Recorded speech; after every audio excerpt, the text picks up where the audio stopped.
رسول الله سلام عليك يا رفيع الشان. بسم الله الرحمن الرحيم. الحمد لله رب العالمين والصلاة والسلام على سيد المرسلين وإمام المتقين Sayyidina wa maulana Muhammadin wa ala alihi wa sahbihi ajma'in. Alhamdulillah,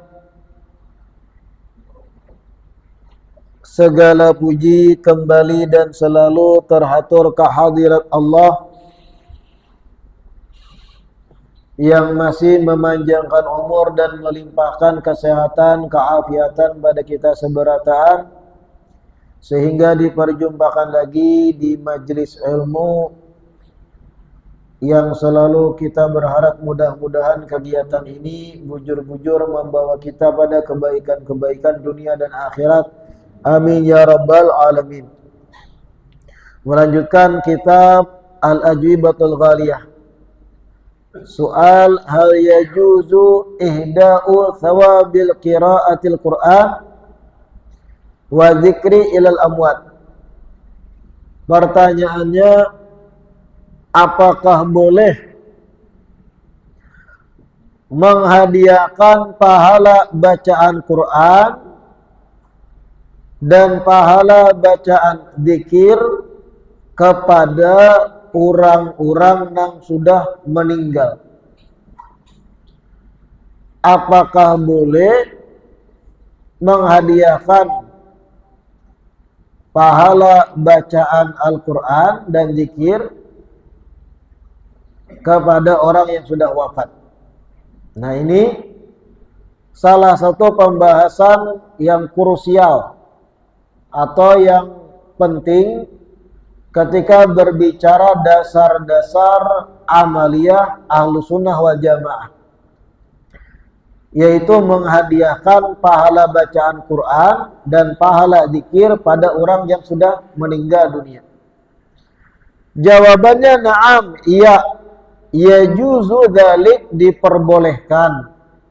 Fa innal madhhab as-sahih al-mukhtar, karena sesungguhnya madhab yang sahih dan terpilih adalah wusulu thawabil qiraati wa ghairiha minal a'mal al-badaniyati ilaihim, sampainya pahala bacaan Quran dan sampainya pahala dari amal-amal perbuatan badan kepada mereka yang sudah wafat. Ulama mayoritas semenjak dahulu, terlebih dari kalangan kita Syafi'iyah, itu menyatakan sampai pahala bacaan Quran, begitupun pahala amal soleh melalui gerakan badan kepada mereka yang sudah wafat di dalam alam barzakh.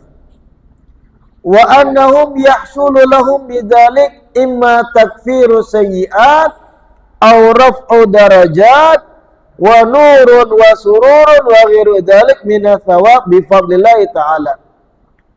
Dan sesungguhnya melalui kiriman pahala Quran dan melalui kiriman pahala amaliyah tadi, terhasilkan bagi orang-orang yang sudah wafat itu bisa jadi dosa-dosanya dihapus atau diampuni, atau bisa jadi juga terangkat derajat yang dikirimi pahala dalam kubur, dan terhasilkan pula kepadanya cahaya dan kegembiraan dan hal-hal lainnya yang merupakan dari pemberian Allah Subhanahu wa ta'ala. Jadi pahala yang kita kirim pada orang yang sudah wafat itu, jar ulama, bisa jadi bentuknya berakibat dosa-dosa yang di dalam kubur itu dihapus atau diampuni, dan bisa jadi juga menjadi sebab terangkatnya derajat orang yang dalam kubur, kiriman pahala tuh. Begitu pula terhasilkan nur wa surur, cahaya dan kegembiraan dan hal-hal lainnya yang merupakan ganjaran dari Allah atau pemberian dari Allah Subhanahu wa taala. Ini yang sudah kita yakini bertahun-tahun. Bukan cuma puluhan tahun, ratusan tahun, atau bahkan hampir ribuan tahun para ulama meyakini sampainya bacaan atau sampainya pahala bacaan Quran dan amal-amal lain pada orang meninggal. Madalil ada dalil. Apa dalilnya? Ini bicara dalil orang. Dalilnya, dalil ala dzalik qauluhu sallallahu alaihi wasallam, "Iqra'u Yasin ala mautakum." Salah satu dalilnya adalah ucapan Rasul sallallahu alaihi wasallam. Rasul berkata, "Iqra'u Yasin ala mautakum." Bacalah surat Yasin gasan orang-orang yang sudah wafat di antara kalian. Ini diriwayatkan Imam Abu Daud, Imam Ibn Majah dan yang lain, yang mana salah satu dari sekian banyak dalil yang kita perpegangi. Rasul menyuruh Iqra'u Yasin, bacalah surat Yasin ala mautakum. Ala ini diartikan gasan atau untuk mautakum, orang-orang yang wafat di antara kalian. Wa qala sallallahu alaihi wasallam, dan di hadits yang lain diriwayatkan Imam Ahmad dan An-Nasa'i, Rasul bersabda, Yasin qalbul Quran. Surat Yasin itu merupakan hatinya Al-Quran. La yaqra'uha rajulun, tidaklah seorang lelaki membaca Yasin yuridullah ta'ala wa daral akhirah, dengan tujuan mengharap Allah dan mengharap negeri akhirat, illa ghafarallahu lahu, mengecualikan Allah mengampuni dosanya. Waqra'uha ala mautakum, bacalah oleh kalian surat Yasin gasan orang-orang wafat di antara kalian. Ini riwayat lain Imam Ahmad dan An-Nasa'i, ada perintah dari Rasul, bacalah surat Yasin bagi orang-orang mati di antara kalian. Wa dzakara muhaqqiqun minal ulama, para ulama-ulama yang teliti, ahli tahqiq berkata atau menyebutkan, anna hadzal hadits amun, hadits ini sifatnya umum, fayashmalul qira'ah 'alal muhtadar alladhi sayamut wal qira'ata 'alal mayyit wa huwa dhahir min hadits. Hadits perintah membaca surat Yasin ini sifatnya umum, ujar ulama, mencakup gasan orang yang sakarat hampir wafat dan mencakup pula orang yang sudah wafat. Jadi bisa dibacakan surat Yasin ini kepada mereka-mereka di antar kita yang sakaratul maut, menjelang kematian.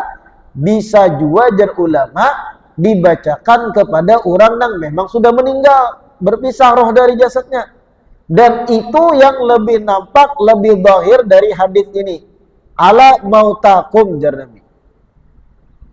Fafihi dalilun ala wusulil qira'ah ila mauta. Di dalam perintah membaca surat Yasin pada orang meninggal inilah ada dalil sampainya bacaan Quran kepada orang-orang yang sudah meninggal, dan dalil juga perpegangan akan husulil intifa'i biha, terhasilkannya kemanfaatan bagi orang yang mati ketika dibacakan surat Al-Quran. Kama tafaqa alaihi ulama, sebagaimana para ulama sepakat sampainya pahala pada orang mati. Sepakat. Wa innamal khilaf, hanya saja letak khilaf perbedaan antar internal ulama aswaja, idza lam yad'ul qari'u ba'daha binahwi Allahumma ij'al thawaba ma qara'nahu ila fulan mathalan. Di dalam lingkup internal ulama kita aswaja ada perselisihan pendapat. Apa yang menjadi titik perselisihan? Kalau sampai atau kadanya sepakat sampai. Cuman yang menjadi perdebatan, sebahagian ulama kita mensyaratkan harus ada dilampirkan doa setelah baca surat Yasin. Yang mana doa tadi berbentuk ausilillahumma thawaba qiraatana, misal ila fulan. Ya Allah, sampaikan pahala bacaan kami ini kepada fulan. Sebahagian internal ulama aswaja mensyaratkan harus dilampirkan doa kayak itu. Dan itu praktek kita. Sebahagian lagi kada perlu, tergantung niat nang membaca sampai dah. Artinya kedua-dua perselisihan ini sama, memahami, meyakini sampai pahala itu. Cuma sebagian lebih ketat, harus ada lampiran doa. Ya Allah, kirimakan pahala bacaan kami ini gesan fulan bin fulan, fulanah binti fulan misal. Hanya sampai. Sebahagian mensyaratkan kayak itu. Dan kita pada prakteknya mulai bahari membaca ada kayak itu. Dibaca oleh tuan guru kita yang memimpin tahlil. Tuma ila ruhi fulan bin fulan. Tuma ila ruhi Anang bin Misran. Tuma ila ruhi macam-macam, Budi bintu Kacil. Mun kada ingat ngarannya, siapa ngaran si Dinang meninggal nilai? Oh, bapaknya Bapak Parung. Nya bisa cucu ngarannya Parung. Abahnya Parung ini kada tahu siapa ngarannya, nang dihauli abahnya Abah Parung. Cuma ilaruhi bapaknya Bapak Parung ya. Sampai juga insyaallah. Yang penting ada itu tadi. Itu aja letak perbedaan internal ulama aswaja kita. Kalau sampai tetap sama. Dan kita jar ulun pada prakteknya pasti melampirkan doa itu yang kita sebut doa haul. Itu istilah kita. Sebagian lagi di luar daerah doa tahlil sama aja. Sebagian lagi doa wahbah sama aja. Karena wahbah itu artinya menghadiahi. Intinya ausil, kalimat itu tadi, sampaikan ya Allah pahala bacaan kami. Sebahagian lebih longgar lagi, kada perlu dibaca kayak itu. Niat nang membaca Yasin, niat nang membaca Quran, kemana ingin niatnya, kasih itu sampai. Innamal amal bin niat. Nah ini diuntungkan bagi yang kada bisa membaca doa haul. Sampai aja sudah aja. Kasih sorong makanannya. Mana? Tapi bagusnya supaya kada danang khilaf lagi, baca ausilillahumma tawaba dzalika minna ila fulan bin fulan, ila roh fulana binti fulan dan semacamnya. Ini yang dimaksud wa innamal khilaf idza lam yad'u al-qari ba'daha binahwi Allahumma ij'al thawaba ma qara'nahu ila fulan mathalan. Fa inda bidzalik, apabila ketika membaca Al-Qur'an tadi kemudian berdoa dengan doa tersebut, ya Allah sampaikan tadi kepada roh fulan bin fulan dan semacamnya, kama huwa amalul muslimin fi qira'atihim li amwatihim, sebagaimana ini yang sudah dipraktekkan kaum muslimin di dalam membaca Al-Quran, menghadiahkan pada orang wafat. Fala khilafa li ahli ilmi, maka kadada lagi perbedaan khilaf antar ulama internal aswaja seputar fi wusuliha, tentang sampainya pahala bacaan tersebut. Li'annahu min qabilid doa, karena ini dari sisi doa, dipandangnya dari sisi doa seseorang pada orang lain. Muttafaq ala wusulin, dan sudah disepakati ulama sampainya doa itu pada orang yang sudah wafat. Kalau Allah Ta'ala, Allah berfirman, walladzina ja'u min ba'dihim yaquluna rabbana ighfir lana wa li ikhwanina alladzina sabaquna bil iman. Ketika Allah menceritakan sifat orang-orang mukmin, mereka adalah orang-orang yang datang setelah generasi sebelumnya. Kemudian mereka tuh berdoa, rabbana ighfir lana, ya Allah ampuni kami, wa li ikhwanina alladzina sabaquna bil iman, dan ampuni bagi saudara-saudara kami yang telah mendahului kami dengan membawa keimanan.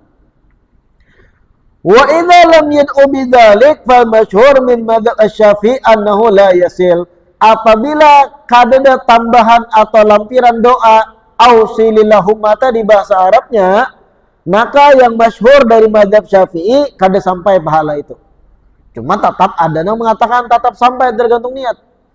Untuk menghindari khilaf ini, baca ausilillahumma tawaba ma qara'na, ya Allah sampaikan pahala yang kami baca ila ruh fulan bin fulan, hingga kada ada lagi khilaf, sampaian sudah.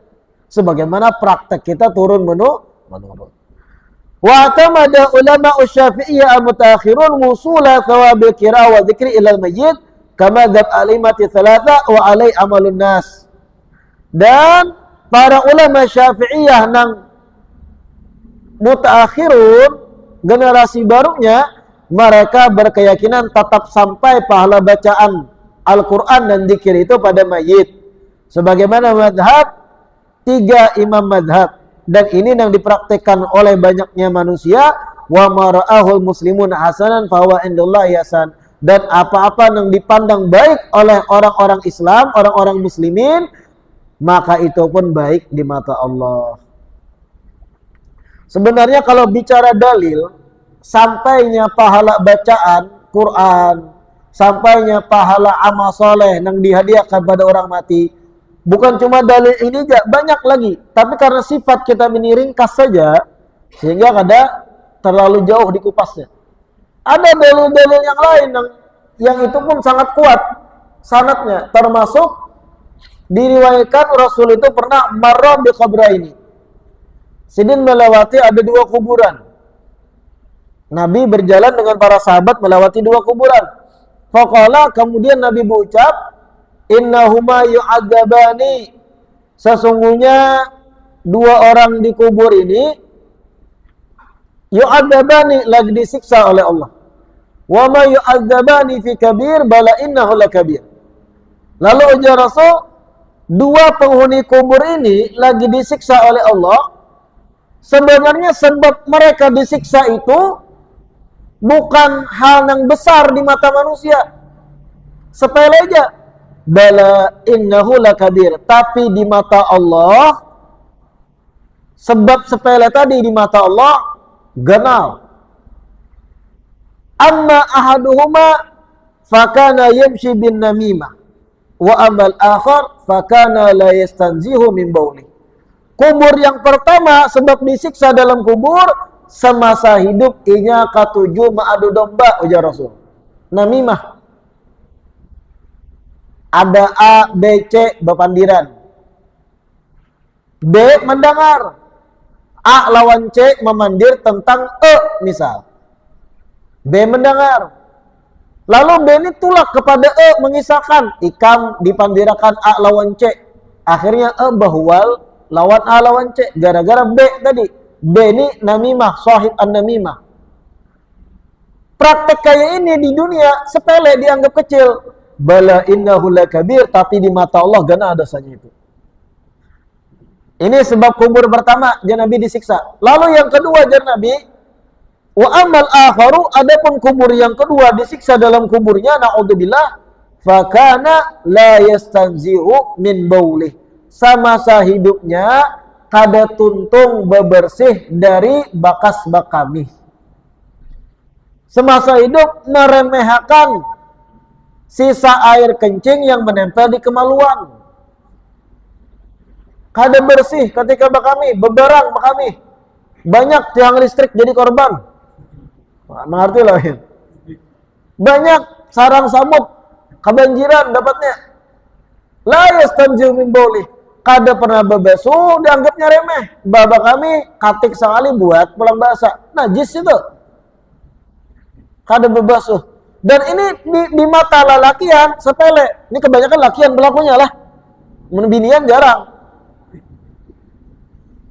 Di dunia dianggap mereka sepele. Tapi jar Nabi di mata Allah, bala innahu lakabir, ganal itu dosanya. Setelah Nabi mengisahkan kronologi sebab 2 kubur ini disiksa, apa yang diambil Nabi? Nabi mengambil jari datan nakhli, pelepah korma yang hanya ditatak. Jadi pohon korma itu batangnya yang masih hijau, Nabi tatak. Nabi andak di masing-masing kubur tadi. Sahabat bertakun, apa maksudnya ini ya Rasul? Ujar Nabi, mudah-mudahan jaridah pelepah korma hijau yang hanya ditatak ini menjadi sebab diringankan siksanya mereka yang dalam kubur. Dengan alasan apa? Karena ini adalah makhluk hidup dan setiap makhluk hidup itu bertasbih, berzikir pada Allah. Mudah-mudahan sebab zikir dan tasbihnya pelepah korma ini nang dikubur diringankan siksanya. Artinya apa? Ada pengaruh dari zikirnya tumbuhan kepada ringannya siksa orang dalam kubur. Nabi nang mandak itu. Apalagi kalau sampai tumbuhan yang bertasbih, berzikir, kadang-kadangaran manusia bisa menjadi sebab ringannya siksa orang dalam kubur, apalagi zikir manusia itu sendiri. Nah, mengerti lah ya. Apalagi zikir yang dibaca manusia sendiri. Dan itu salah satu dasar dalil kenapa kita kebanyakan aswaja ini kuburan itu diandaki bunga-bunga, kambang-kambang. Bahkan ketika kita hendak ziarah ada yang bisa berjualan di pinggir jalan. Kambang-kambang mawar-mawar gitu nang harum-harum. Itu ada dasarnya. Karena mawar nih masih hijau hanya dipetik, ini masih hidup, ini tuh berzikir, bertasbih. Walau kita kadang mengerti bagaimana tasbihnya tumbuh-tumbuhan, tapi Allah tahu nih berzikir. Dan harapan kita ketika diandak tumbuhan tadi yang masih hijau hanya dipetik, zikir dan tasbihnya menjadi sebab diringankan siksa orang dalam kubur. Nah, ada dalilnya. Berataan praktek aswaj itu ada dalilnya. Disambati oleh buan Wahabi, kuburan dihias-hias soal kembang ya. Bid'ah. Ada kayak itu, bro. Berataan ada dasarnya. Baca ikam hadits Nabi melewati 2 kubur, Nabi mengandak pelepah kurma. Di zaman Nabi adanya pelepah kurma. Kita kemana menjadi pelepah kurma di sini? Kita ambil kias, itu pun pelepah kurma tumbuhan. Lalu tumbuhan yang lain pun sama. Karena yang menjadi maksud di sini zikir tumbuhan tadi menjadi sebabnya Nabi ringannya siksa dalam kubur. Sehingga tumbuhan manapun andap. Asal jangan sepohonan diandap. Membawanya kadang awak, lawan aneh kelihatannya. Kambang, mawar. Nah, itu praktek. Jadi pian itu jangan ragu-ragu dengan apa yang sudah dicontohkan ulama kita. Berataan ada dasar. Talqin ada dasarnya. Karena ada pembahasan talqin secara khusus. Dan banyak lagi dalil-dalil lainnya seputar tentang sampainya pahala bacaan kepada orang yang di dalam kubur. Qala Sayyidina al-Imam Qutbul Irsyad Al-Habib Abdullah bin Alawi Al-Haddad nafa'allahu bi amin. Berkata Imam Abdullah Al-Haddad, min a'zami ma yuhda ila mauta barakatan wa aktsarihi naf'an.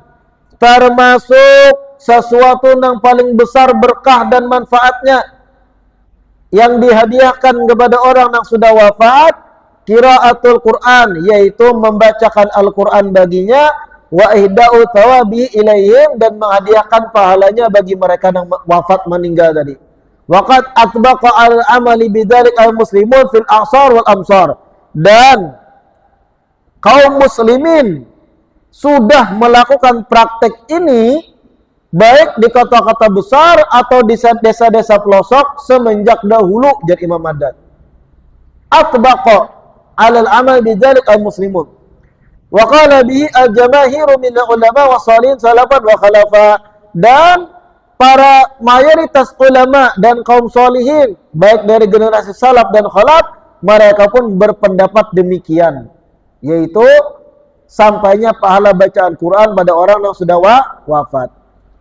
Ila akhirih maqala radhiyallahu anhu fi kitabi Sabil Iddikar, sampai pada akhirnya yang mana ini disampaikan oleh Imam Haddad dalam kitab beliau Sabil Iddikar.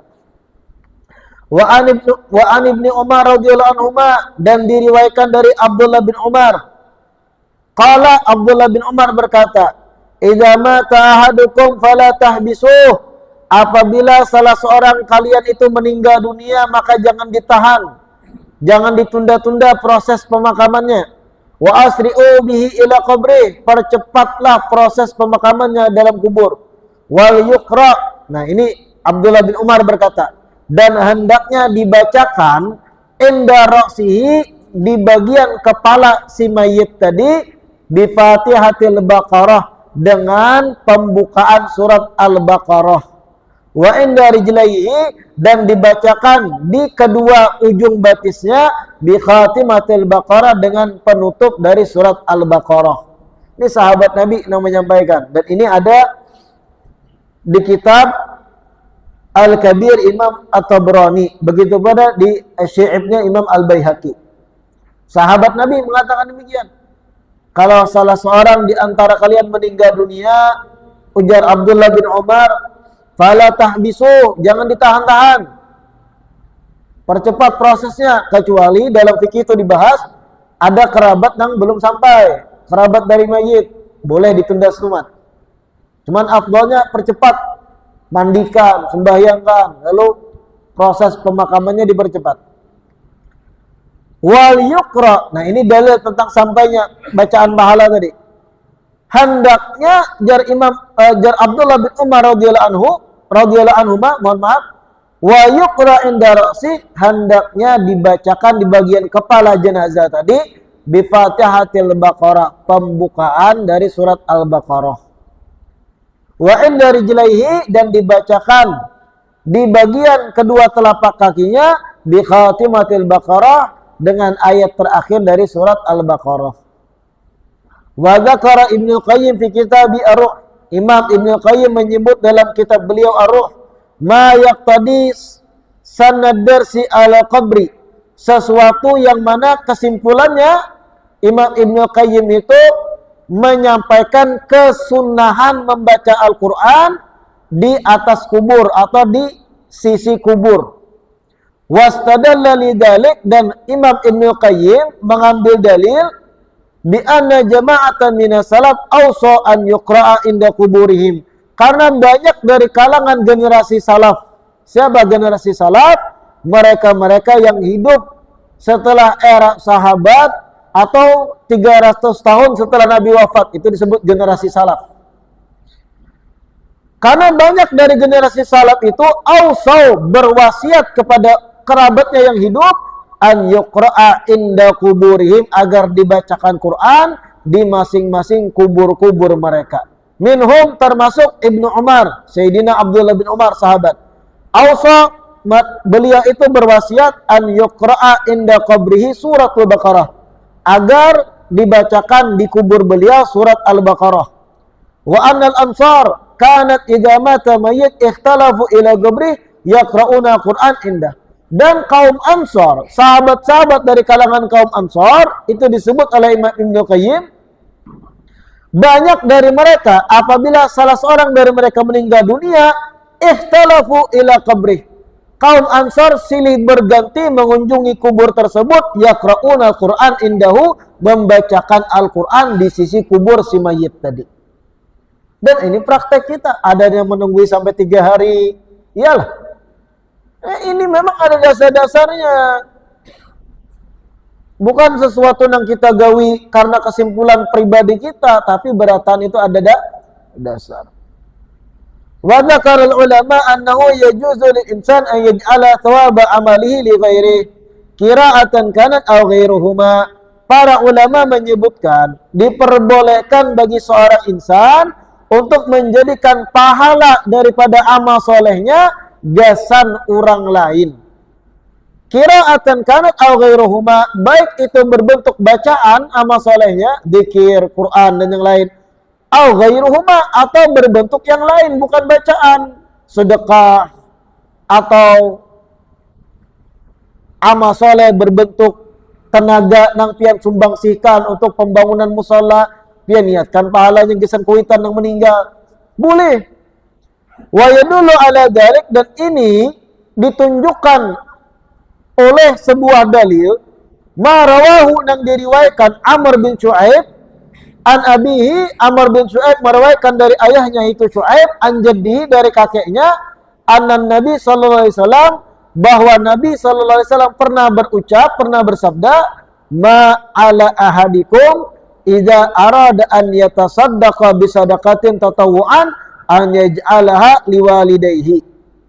Ujar Nabi, ma ala ahadikum, kada papa, ay la ba'sa alaikum, diperbolehkan bagi kalian, kayak itu diterjemahkan, diperbolehkan bagi kalian, idza arada an yatasaddaqa, apabila ingin bersedekah, bisadaqatin tatawu'an, dengan sedekah yang sifatnya sukarela, artinya bukan sedekah yang wajib, an yaj'alaha liwalidayhi, agar pahala sedekahnya untuk kedua orang tuanya. Kada bapak jangan Nabi boleh.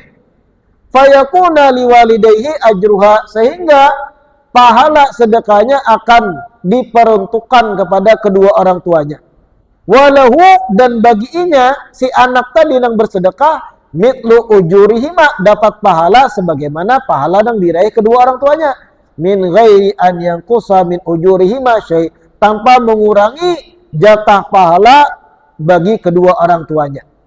Pian nih, kuitan sudah kada ada lagi, abah dan mama. Pian bersedekah 20.000 gesan orang yang membutuhkan. Ujar pian, ini niatnya gesan abah dan mama ulun yang meninggal. Abah mama pian dapat pahala sedekah itu, dan pian demikian dapat pahalanya juga tanpa mengurangi sedikit pun. Nah, ini salah satu dalil bolehnya menghadiahkan pahala gesan orang lain. Wa ba'du ma warada min al-hadits fi hadzal bab wa in kana dha'ifan faqad taqarrara inda ahli al-hadits annahu yuhmalu bi dha'if fi fadailil amal. Sebahagian dari riwayat-riwayat hadis yang menceritakan bab seputar sampainya pahala bacaan pada orang meninggal, walaupun dari segi sanad itu dhaif, tapi sudah menjadi ketetapan bagi para ulama hadis bahwa hadis yang lemah sanadnya yu'mal, boleh diamalkan fi fadailil a'mal, dalam bentuk amal-amal yang sifatnya fadilah di luar dari yang fardu. Mengirimi pahala bagi orang meninggal ini di luar dari yang fardu. Artinya walau landasannya hadis yang lemah sanadnya boleh. Nah, ini cuma lah sedikit intermezzo, pembahasan di luar dari balik kitab. Kenapa banyak orang modern lebih memilih umpat-umpatan Wahabi? Karena mereka tuh praktis Wahabi itu. Ketika kuitan meninggal, nang anak tuh kada perlu mikirakan apa kena lo, kena apa yang disurungi gesan orang maniga hari. Pakasam kah? Ayam kah? Intalu haja kah? Minumnya napa? Satrup kah? Teh kah? Kena pulang parak ke 7 hari, apa ya pulang yuk? Menyuguhi orang-orang kerabat tetangga dekat, betahlil. Kau pakan mie aja kah? Keluar pulang duit. Kena menyalawi pulang, apa ya pulang? Nah, kalau bebuahan Wahabi, ini ada repot. Sehingga ketika kuitan meninggal, mandi, sembayangkan, tanam, tinggalkan. The end. Kadada menuju hari, menyalawi, menyaratus, mahal, dada. Kadada sembayang hadiah, kada sampai. Jadi bagi orang modern, praktis. Dalam arti praktis ini, hemat. Lalu banyak nangka tujuh. Amun kita aswaja, sebenarnya, nih kita bicara dasarnya, sebenarnya praktek yang seharusnya ketika ada seseorang dari tetangga kita meninggal, kita jangan merepotkan mengharap makanan dari buahnya. Nyatakan mandirulun. Praktek yang sunnah justru ketika ada salah seorang meninggal dari tetangga kita menghadiahi makanan baginya. Apa dalilnya? Ketika Ja'far atau Ja'far bin Abi Thalib meninggal dunia dalam peperangan, wafat dalam peperangan, Nabi berucap kepada sahabat-sahabatnya, Isna'u li ali Ja'far ta'aman. Buatkan makanan gesan keluarganya Ja'far yang ditinggal nih, istri dan anak-anaknya. Kenapa? Karena mereka itu ketika meninggal sang suami bingung mencarikan makanan yang lain. Kalian para sahabat ulahkan makanan gesaninya. Kai, itu praktik sebenarnya. Supaya kada memberatkan keluarga yang ditinggalkan. Nah, kalau bisa nih lah. Kalau ada di antar kita tetangga meninggal, kita beri ibaras. Barang seplastik. Kita nang memberi makanan pokok, intalu, 5 biji. Atau pian memberi iwak mantap. Atau pian memberi duitnya. Nah, itu kita gawe kalau duitnya. Iyalah. Biasanya diandak di baskom, ditutupi kain. Adanya tunjangan bentuk bela sungkawa. Itu bagus tuh. Itu sesuai sunnah dah. Tapi kalau bisa nang makanan nang mantap, baras dan yang lain. Itu prakteknya. Supaya kada mengalihkan mayit. Dan ketika kita menghadiri meninggal hari menuju hari, jangan yang diunting makanannya. Tapi yang diunting harapan kita, kalau kita sering mendoakan orang lain pun ketika kita meninggal mendoakan kita juga. Itu harapannya. Ini gak ada. Baru hanya tuntung tuan guru, takabbalallahu minkum. Langsung aku intalo. Aku haruan. Nah ya. Sorongnya, kompokan mana kompokan. Jangan terlalu fokus di situnya, tapi fokuslah pada bacaannya. Karena sampai pahala itu. Nah, Wahabi kadang-kadang itu, kada repotnya. Lalu banyak yang tergoda dari orang-orang yang berpikiran modern tapi jauh dari agama. Wah, ini agama yang benar, hemat, kada keluar banyak duit. Wah.